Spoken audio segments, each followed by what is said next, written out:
राम पहले सीता आता है, फिर राम आता है, फिर सीता जी पीछे कैसे रह गई, राम का विकास इतना और सीता जी का क्यों नहीं? गलती और चूक कहाँ पे हुई? ये तो आप केंद्र सरकार से पूछेंगे। माननीय प्रधानमंत्री जी से आप पूछिएगा कि सीतामढ़ी में सीता माता को क्यों छोड़ा गया? राम का अधूरा सपना सीता होता है, पति-पत्नी का साथ बैठाइए तब इज़्ज़त और मान-सम्मान होता है। हम कैसे कहें? आपने राम मंदिर को इतना ऊँचा और इतना सर्वश्रेष्ठ बना कर के दिखाया, लेकिन कभी सीतामढ़ी में सीता माता के लिए आपने सोचा? नहीं सोचा। आप कह रहे हैं कि केंद्र ध्यान नहीं दे रहा है, इससे पहले तो आप जो केंद्र में सरकार है उनके साथ ही थे। देखिए, साथ में रह कर के भी आपने कुछ नहीं किया। बता दें? आप राम मंदिर का उद्घाटन कर रहे हैं, लेकिन सीता को छो आधा अधूरी ज़िंदगी नारी को छोड़कर पीछे चले थे। लेकिन गर्व मुझे है शान से, मैं जेडीयू की वर्कर हूँ, आज मैं शान से पूरा बिहार, पूरा जिला सीतामढ़ी सब लोग बोल रहा है कि हाँ, हमारे नेता नीतीश कुमार बहुत कुछ करके गए हैं बिहार के मुख्यमंत्री। आज जो 72 करोड़ और 46 लाख का जो उन्होंने सौगात दिया और शिलान्यास किया, ये बिहार ही नहीं, हिंदुस्तान ही नहीं, विश्व के पटल पे ये नाम जाना जाएगा कि माँ सीता के विकास मंदिर के विकास के लिए उन्होंने इतना बड़ा आयोजन दे कर के गए। इनके नेम फेम में कोई ऐसा व्यक्ति खड़ा नहीं हो सकता है, जो नेता नीतीश कुमार का टक्कर दे सके कि हाँ, नीतीश कुमार के जोड़ा में कोई लग जाए। लेकिन इंडिया गठबंधन कहीं फेल नज़र तो नहीं आ रही है। नहीं आएगी, नहीं आएगी। आप देखिए, इंतज़ार कीजिए 2024 महिला मेयर हैं, महिला यहाँ एमएलसी है, फिर महिला सांसद भी चाहिए, तो फिर पुरुष कहाँ जाएँगे? क्यों नहीं? महिला को तो 50% आरक्षण, 33% आरक्षण बिल पास हुआ है ना। राज्यसभा में देखे हैं ना, मिला है ना, माननीय मुख्यमंत्री जी का शुरू से आवाज़ था। जब वो केंद्र में रेल मंत्री हुआ करते थे, उस समय ही इन्होंने सबसे पहले आप लोगों को धमाल इंडिया न्यूज़ को जगत जननी माँ जानकी सीता माता की धरती पे आप लोगों का स्वागत है। राम मंदिर का शिलान्यास अयोध्या में हो चुका था, तो हम लोग अपने आप को थोड़ा-सा त्रुटि कमी महसूस कर रहे थे कि राम मंदिर तो वहाँ बन रहा है, लेकिन सीतामढ़ी में जगत जननी माँ जानकी सीता माता की धरती पे यहाँ से जन्म स्थली सीतामढ़ी है। सीता जी प्रकट हुई हैं, राजा जनक जी हल जोत रहे थे, उस समय सीता माता का उत्पन्न हुआ, घाड़े से निकाली गई। लेकिन इस मंदिर के लिए सीतामढ़ी को केंद्र सरकार की कोई निगाहें नहीं थी। लेकिन मैं इस बात को ज़रूर आज गर्व से कहूँगी, आप तो 22 जनवरी को राम मंदिर का उद्घाटन हो रहा है, लेकिन बड़ी खुशी की बात है कि माननीय मुख्यमंत्री जी इसके पहले भी आके 47 करोड़ के आसपास में दे कर के यहाँ से विकास के लिए गए थे। लेकिन आज जो 72 करोड़ और 46 लाख का जो उन्होंने सौगात दिया और शिलान्यास किया, ये बिहार ही नहीं, हिंदुस्तान ही नहीं, विश्व के पटल पे ये नाम जाना जाएगा कि माँ सीता के विकास मंदिर के विकास के लिए उन्होंने इतना बड़ा आयोजन दे कर के गए। माननीय मुख्यमंत्री जी ने उनका श्रेय सब दिनों से अच्छा सोच रहा, बिहार के प्रति नहीं, पूरे देश के प्रति भी भावना रखते हैं इसलिए कि उन्होंने महिलाओं को 50% आरक्षण दिया। बिहार को देखते हुए देश में भी लागू हुआ और होगा। लेकिन एक बात हम ज़रूर कहेंगे, आज जो हमारी नारी सशक्तिकरण सीता माता की धरती पे आप देखे होइएगा इतनी महिलाएँ हमारी भीड़ से जुटी हुई थी, इकट्ठा हुई थी। इतना बड़ा ऐतिहासिक काम जो आज हुआ है, वह नंबर 1 पर देखने के लिए है। आप राम मंदिर का उद्घाटन कर रहे हैं, लेकिन सीता को छो आधा अधूरी ज़िंदगी नारी को छोड़कर पीछे चले थे। लेकिन गर्व मुझे है शान से, मैं जेडीयू की वर्कर हूँ, आज मैं शान से पूरा बिहार, पूरा जिला सीतामढ़ी सब लोग बोल रहा है कि हाँ, हमारे नेता नीतीश कुमार बहुत कुछ करके गए हैं बिहार के मुख्यमंत्री। आज हमें गर्व हो रही है कि ये मंदिर जब बन करके उद्घाटन जब होगी, तो देखने के लिए मौका मिलेगा कि हाँ, लोगों को कि चलिए कम से कम इतना बड़ा पर्यटन से जुड़ने का सपना माननीय मुख्यमंत्री जी ने रखा है और ऐसे काम वो करते आए हैं हर जगह बिहार के कोने-कोने में।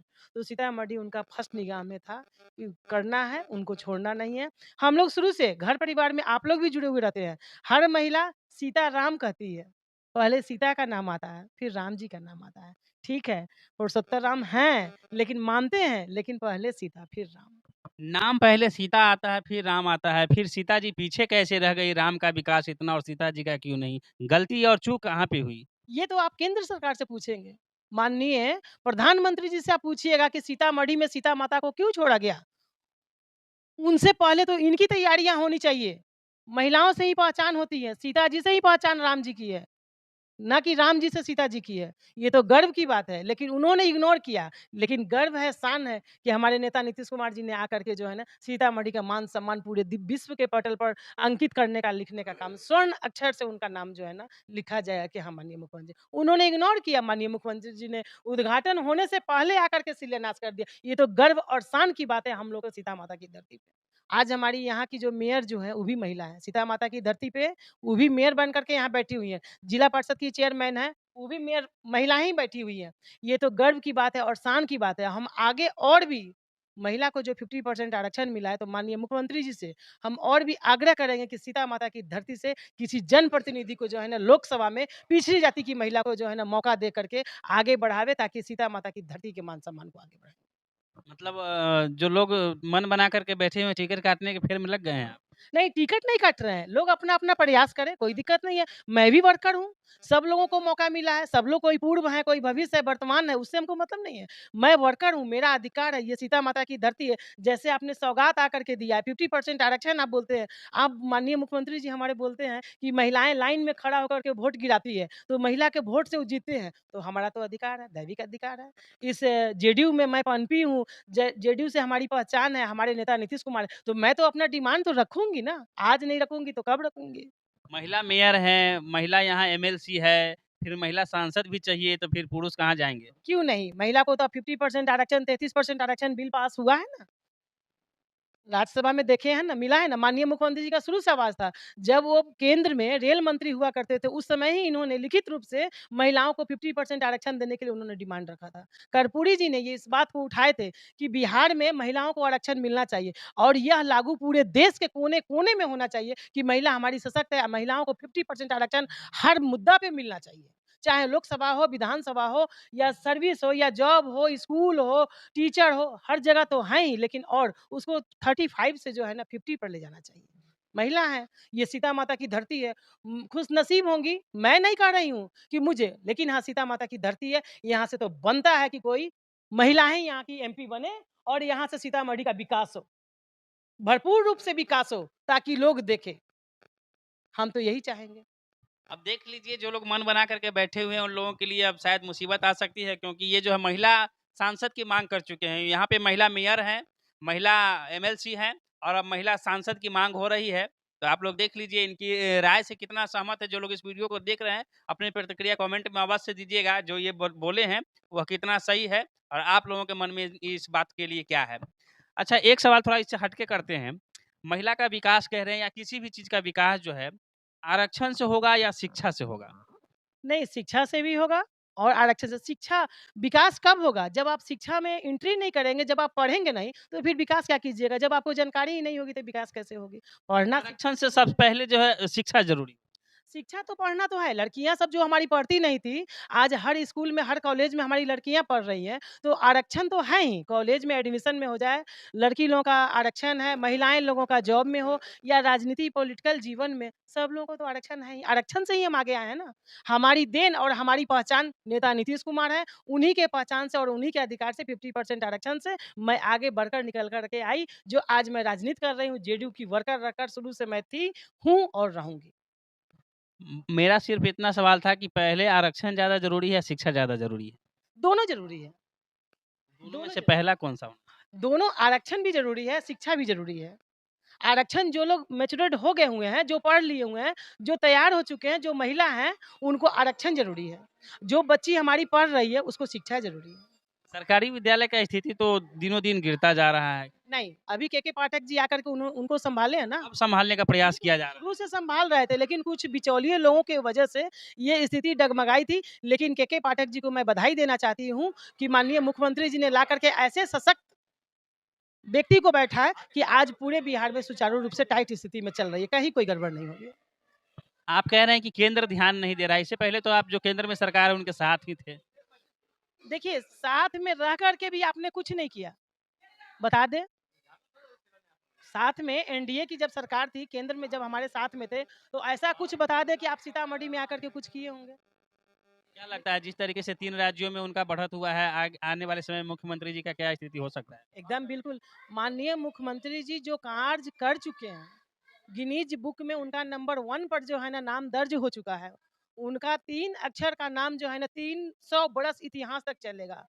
जब तक हमारे नेता इस धरती पे हैं, तब तक जो है ना काम चलेगा और आने वाला समय में 2024 में बिहार की स्थिति क्या होगी, एनडीओ को समझ में जो है ना आ जाएगी कि आप देख लीजिए, बिहार ही नहीं, पूरे देश की स्थिति क्या होगी, समझ में। नीतीश कुमार जी का चेहरा प्रधानमंत्री के रूप में देखा जाने लगा था और शायद आप लोग भी देख रहे होंगे। बहुत सारे लोगों का आवाज़ उठ रहा था कि नीतीश कुमार अगले प्रधानमंत्री बनने के ओर अग्रसर हैं। तो जो स्थिति लग रही है 3 राज्यों में बीजेपी की जीत से क्या लगता है अब? देखिए, जीत-हार तो होते रहती है, 3 राज्य में अगर आ गया, तो हमारे तो पूरा महागठबंधन की चल रही है, सर्वदलीय महागठबंधन की चल रही है हमारी सरकार। तो हर पार्टी और या हर नेता चाहते हैं कि अगर मैं विधायक हूँ, तो मैं सीएम बनूँ, प्रधानमंत्री बनूँ। हम लोगों का भी लक्ष्य है, मेरे नेता तो कहते थे कि नहीं, उस लायक हम हैं नहीं, हम बनेंगे नहीं, काहे बनेंगे हम? हम बिहार को चलाएँगे। लेकिन वर्कर लोग हम लोग कहते हैं कि नहीं आप प्रधानमंत्री के लायक हैं और उनकी डिमांड है। देश के कोने-कोने से लोग उनको बोलता है लोग कि नहीं, अगर कोई व्यक्ति है देश को चलाने वाले तो वह नेता नीतीश कुमार है। इनके पास परिवारवाद नहीं है, ईमानदारी है। इनके ईमानदारी में और इनके नेम फेम में हम आपसे चैलेंज कर सकते हैं इस मंच के धमाल मंच के माध्यम से कि इनके नेम फेम में कोई ऐसा व्यक्ति खड़ा नहीं हो सकता है जो नेता नीतीश कुमार का टक्कर दे सके कि हाँ, नीतीश कुमार के जोड़ा में कोई लग जाए। लेकिन इंडिया गठबंधन कहीं फेल नज़र तो नहीं आ रही है? नहीं आएगी, नहीं आएगी। आप देखिए इंतज़ार कीजिए 2024 में। मोदी जी कह रहे थे कि 2024 का गारंटी दे दिए हैं आप लोग, जनता को कह रहे हैं। अच्छा एक बात बताइए अब हम बोल ही दें कि नहीं हम सीतामढ़ी पार्लियामेंट का टिकट लेकर के आएँगे, हम एमपी बन जाएँगे। तो हमने तो अपना डिमांड रखा ना। मिलेगा तब तो एमपी बनेंगे ना। उनको सीट मिलेगा तब ना। वो गारंटी क्या दे रहे हैं? वो गारंटी कब देते हैं जब सीतामढ़ी के लिए कुछ करते। राम का अधूरा सपना सीता होता है। पति-पत्नी का साथ बैठाइए तब इज़्ज़त और मान-सम्मान होता है। हम कैसे कहें? आपने राम मंदिर को इतना ऊँचा और इतना सर्वश्रेष्ठ बना कर के दिखाया। लेकिन कभी सीतामढ़ी में सीता माता के लिए आपने सोचा? नहीं सोचा। कम से कम कभी सोचते तब आपको समझ में आता कि क्या होता है, लेकिन आप तो अधूरा काम करते हैं। अधूरा पूरा काम करने के लिए पहले ये भी तो नज़र उठाते ना कि सीता माता की धरती से हमारा वहाँ का सांसद है, हमारा वहाँ का विधायक है, चाहे जो एनडीए में हो, लेकिन कम से कम मेरा धैर्य हो या ना हो, लेकिन आपका सपना निगाह हस्बैंड वाइफ पर जाना चाहिए, राम सीता पर जाना चाहिए। इतना पवित्र रिश्ता, इतना पवित्र संबंध को आपने आधा अधूरा किया, ये अच्छा आपने नहीं किया। लेकिन चलिए मुझे गर्व है, शान है कि माननीय मुख्यमंत्री जी ने आकर के इस सपना को साकार किया। उनसे तो ज़रूर अच्छे काम करके वो गए, बहुत अच्छे काम करके गए। आप महिला सांसद की माँग कर रही हैं। अगर नीतीश कुमार जी सुन लेते हैं, माता सीता की कृपा से, तो क्या किरण गुप्ता जी दावेदारी करेंगे क्या? बिल्कुल, हमारी माँग भी है। मेयर का चुनाव मैं लड़ी थी और शुरू से विधानसभा का, लोकसभा का मैं टिकट के लिए दावेदारी कसी। इस बार पार्लियामेंट का सीट महिला ही चुनाव यहाँ से लड़ेगी। किसी पुरुष का कोई गुज़ारा नहीं। नारी सशक्तिकरण का जगह है, सीता माता की धरती है। इस बार कोई सीता बेटी, सीता बहू, सीता बहन ही जीत करके आएगी। आप कहते हैं कि केंद्र जो है मदद नहीं करता है। आप ही के पार्टी में सम्मिलित राजद के एक सुनील कुमार जी हैं, जो कि बिस्कोमान के अध्यक्ष हैं। वो कहते हैं अगर केंद्र मदद ना करे किसी भी चीज़ में तो राज्य सरकार 1 घंटा भी नहीं चल पाएगी। नहीं, अब सुनील कुमार जी का बिस्कोमान के जो चेयरमैन हैं, उनके विषय में तो मैं नहीं बता पाऊँगी। हर इंसान को अपना बोलने का लेकिन एक बात मैं जानकारी पॉलिटिक्स जब मैं करती हूँ, तो मुझे जानकारी है। आज न बीजेपी की सरकार बनी है, केंद्र में। क्या कांग्रेस की सरकार थी, तो क्या बिहार में चाहे पूरे देश में विकास होती थी कि नहीं? 40-60 का बात होता है ना, 60 अगर वो देती है तो 40 आप यहाँ से लेते हैं, ठीक है? लेकिन आपका श्रेय उसमें नहीं है, बढ़ोतरी नहीं है। हमारे नेता डिमांड करके अपना प्रपोज़ल रख करके अगर आप वहाँ से चल करके करते, कहते कि हाँ, माननीय मुख्यमंत्री जी, बिहार के आप सीएम हैं, मैं प्रधानमंत्री हूँ, चलिए राम सीता के साथ में सीता का भी वहाँ कल्याण किया जाए, लेकिन आपने तो ये नहीं सोचा। क्या मैं सोचूँ कि आपने 60-40 का बात करते हैं। रहा सुनील जी का सवाल तो उनके बात का मैं क्रॉस नहीं करना चाहती हूँ, ठीक है, वो बोले होंगे, लेकिन मैं यही कहूँगी कि जब तक काम पूरा नहीं हुआ तो सपना भी उनका अधूरा ही रहेगा। वो 24 का सपना ना देखें, सपना देखना छोड़ दें, ज़्यादा सपना देखने से आदमी अलवला जाता है। ये थी जदयू की प्रदेश सचिव किरण गुप्ता जी हमारे साथ सीतामढ़ी जिले से और इनकी बातें आपको लोगों को कैसी लगी अपनी प्रतिक्रिया कमेंट बॉक्स में दीजिएगा। फिलहाल इतना देर तक वीडियो को देखने के लिए तमाम दर्शकों का बहुत-बहुत धन्यवाद। नमस्कार, जय हिंद, जय बिहार।